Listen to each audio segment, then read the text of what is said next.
तू पूछता है, केशव, अगर मोह नहीं होगा तो क्या प्रेम बचेगा?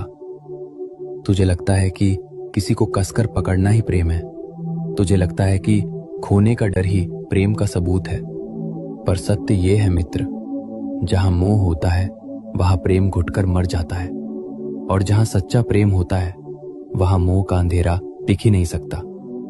आज मैं तुझे प्रेम और मोह के बीच की वो बारीक रेखा दिखाऊंगा, जिसे समझने के बाद तेरे रिश्ते कभी तुझे दर्द नहीं देंगे। सबसे पहले समझ कि मोह आखिर है क्या। मोह का अर्थ है मेरा। जब तू किसी इंसान से प्रेम नहीं करता बल्कि उससे मिलने वाले सुख से प्रेम करता है, वो मोह है। मोह कहता है, तू मेरे हिसाब से चल ताकि मुझे खुशी मिले। तू बदल मत, तू दूर मत जा, तू सिर्फ मेरा है। मोह एक जंजीर है मित्र, और याद रख, जंजीर चाहे लोहे की हो या सोने की, वो कैद ही करती है। तो फिर प्रेम क्या है?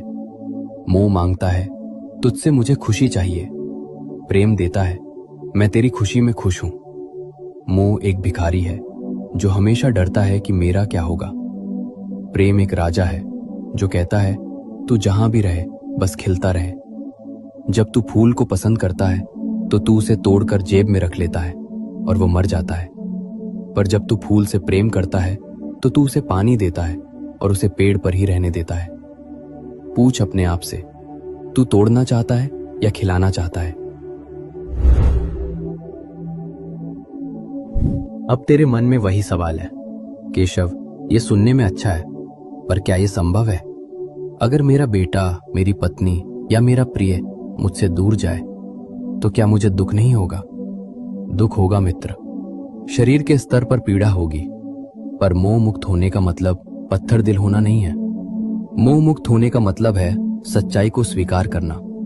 ये स्वीकार करना कि ये व्यक्ति मेरे जीवन में एक उपहार है, मेरी संपत्ति नहीं। ये यात्री है और मैं सराय हूं। हम मिले हैं पर हम एक दूसरे के मालिक नहीं हैं। इसे एक उदाहरण से समझ।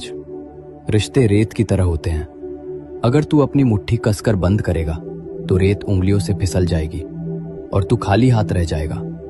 लेकिन अगर तू अपनी हथेली खुली रखेगा तो रेत वहीं टिकी रहेगी। सच्चा प्रेम खुली हथेली है। तू दूसरे को उड़ने की आजादी देता है, और आश्चर्य देख, उस आजादी के कारण ही वो बार बार तेरे पास लौट आता है।